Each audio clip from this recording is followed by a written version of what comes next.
2024 June 3rd. Daily Bread Passage. 1 Samuel chapter 12 verse 1 to 25. Keyverse. Verse 24. Title. Turn to the Lord today. Samuel said to all Israel, I have listened to everything you said to me and have set a king over you.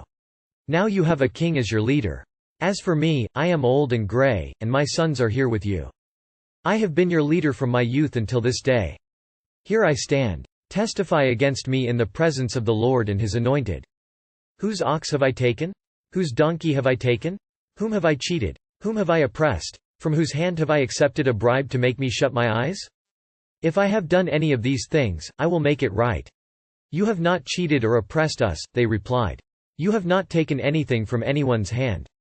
Samuel said to them, The Lord is witness against you, and also his anointed is witness this day, that you have not found anything in my hand, he is witness, they said. Then Samuel said to the people, It is the Lord who appointed Moses and Aaron and brought your ancestors up out of Egypt. Now then, stand here, because I am going to confront you with evidence before the Lord as to all the righteous acts performed by the Lord for you and your ancestors.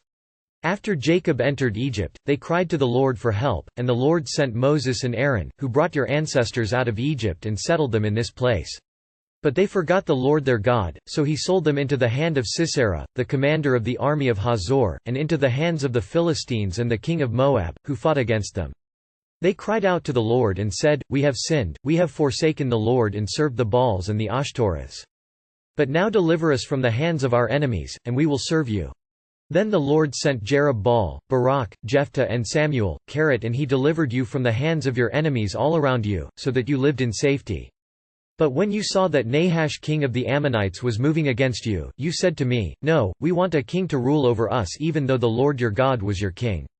Now here is the king you have chosen, the one you asked for, see, the Lord has set a king over you. If you fear the Lord and serve and obey him and do not rebel against his commands, and if both you and the king who reigns over you follow the Lord your God, good. But if you do not obey the Lord, and if you rebel against his commands, his hand will be against you, as it was against your ancestors. Now then, stand still and see this great thing the Lord is about to do before your eyes. Is it not wheat harvest now? I will call on the Lord to send thunder and rain. And you will realize what an evil thing you did in the eyes of the Lord when you asked for a king. Then Samuel called on the Lord, and that same day the Lord sent thunder and rain. So all the people stood in awe of the Lord and of Samuel. The people all said to Samuel, Pray to the Lord your God for your servants so that we will not die, for we have added to all our other sins the evil of asking for a king. Do not be afraid, Samuel replied. You have done all this evil, yet do not turn away from the Lord, but serve the Lord with all your heart. Do not turn away after useless idols. They can do you no good, nor can they rescue you, because they are useless. For the sake of his great name the Lord will not reject his people, because the Lord was pleased to make you his own.